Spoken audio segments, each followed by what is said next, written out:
Hello friends, welcome back to our channel. আজকে আবার আমি চলে এলাম নতুন একটা রেসিপি নিয়ে। আজকে আমি বানাবো রুই মাছ দিয়ে আলু বেগুনের একটা পাতলা ঝোল।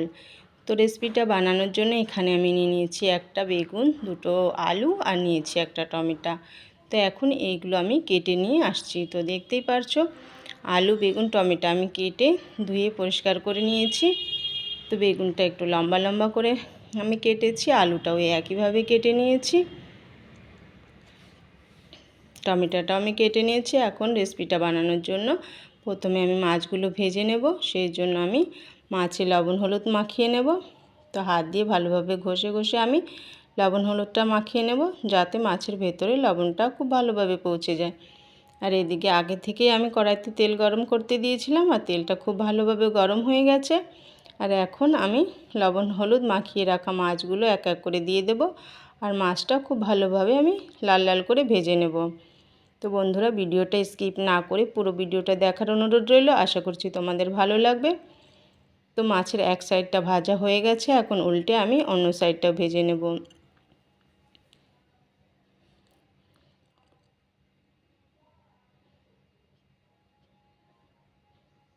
তো এইভাবেই আমি মাছগুলো সব নাড়িয়ে চাড়িয়ে ভেজে নিলাম। তো মাছটা আমার ভাজা হয়ে গেছে, এখন মাছগুলো আমি তুলে নিচ্ছি।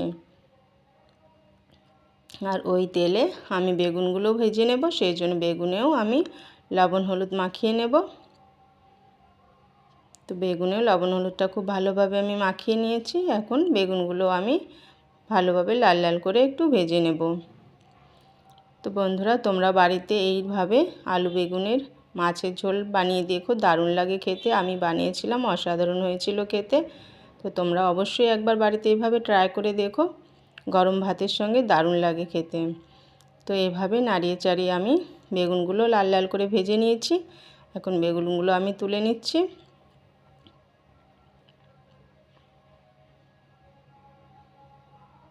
আর ওই কড়াইতে আমি আর একটু তেল দিয়ে আলুগুলো একটু সামান্য করে ভেজে নেব। তো আলুটা আমি বেশি ভাজবো না, হালকা করে ভেজে নিয়েছি। তো আলুটা ভাজা হয়ে গেছে, এখন আমি তুলে নিচ্ছি। আর ওর মধ্যে আমি আরেকটু তেল দিয়ে দেব। আর তেলটা গরম হয়ে গেলে আমি ফোড়নে দিয়ে দিলাম গোটা কালো জিরে। তো কালো জিরেটা খুব ভালোভাবে ফুটে গেলে আমি দিয়ে দিচ্ছি কয়েকটা চেরা কাঁচা লঙ্কা। তো কাঁচা লঙ্কাটা দিয়ে একটু নাড়িয়ে চাড়িয়ে আমি ভেজে রাখা আলুগুলো দিয়ে দেব। আলুটা দিয়ে আমি একটু নাড়িয়ে চাড়িয়ে নেব।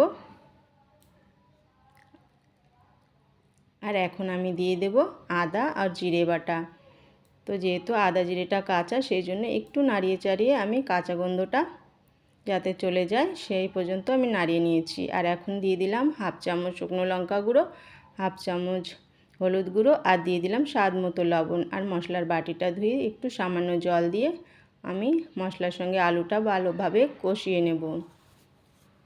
তো এইভাবে আলুটা আমি বেশ খানিক সময় ধরে কষিয়ে নেব। তো আলু মশলার সঙ্গে আমি কষিয়ে নিয়েছি। এখন আমি দিয়ে দিলাম পরিমাণ মতো জল। জলটা দিয়ে আমি ভালোভাবে নাড়িয়ে চাড়িয়ে জলটা ফোটার জন্য ঢেকে রাখলাম। তো কিছুক্ষণ পরে ফিরে এলাম, দেখতেই পারছো জলটা খুব ভালোভাবে ফুটে গেছে। এখন আমি ভেজে রাখা মাছগুলো দেব। আর মাছটা দিয়ে ঝোলের সঙ্গে ভালোভাবে মিশিয়ে নেব। মিশিয়ে আবার আমি কিছুক্ষণ ঢাকা দিয়ে রাখবো। তো কিছুক্ষণ পরে ফিরে এলাম, হালকা হাতে একটু নাড়িয়ে চাড়িয়ে নেব। আর যে ভেজে রাখা বেগুনের পিসগুলো দিয়ে দেব। তো বেগুনের পিসগুলো দিয়ে আমি যে টমেটোটা নিয়েছিলাম, ওই টমেটোটা উপর থেকে দিয়ে দেব। দিয়ে আবারও আমি 5 মিনিটের মতো ঢাকা দিয়ে রান্নাটা করব, যাতে টমেটোটা ভালোভাবে সেদ্ধ হয়ে যায়। তো 5 মিনিট পরে ফিরে এলাম, হালকা হাতে একটু নাড়িয়ে চাড়িয়ে দিলাম। আর এইভাবে আমি 3 থেকে 4 মিনিট ফুটিয়ে নেব। তো বন্ধুরা, এইভাবে তোমরাও বাড়িতে ট্রাই করে দেখো, দারুণ লাগে খেতে। তো এইভাবে আমি 3 থেকে 4 মিনিট ফুটিয়ে নিয়েছি। তো আমার আলু বেগুনের রেসিপিটা কমপ্লিট হয়ে গেছে। কেমন হয়েছে কমেন্টে অবশ্যই জানিও। তো দেখতেই পারছো কালারটাও অসাধারণ হয়েছে বন্ধুরা, খেতেও দারুণ হয়েছিল। তো তোমরা অবশ্যই ট্রাই করো। তো আজকের মতো এখানে শেষ করছি।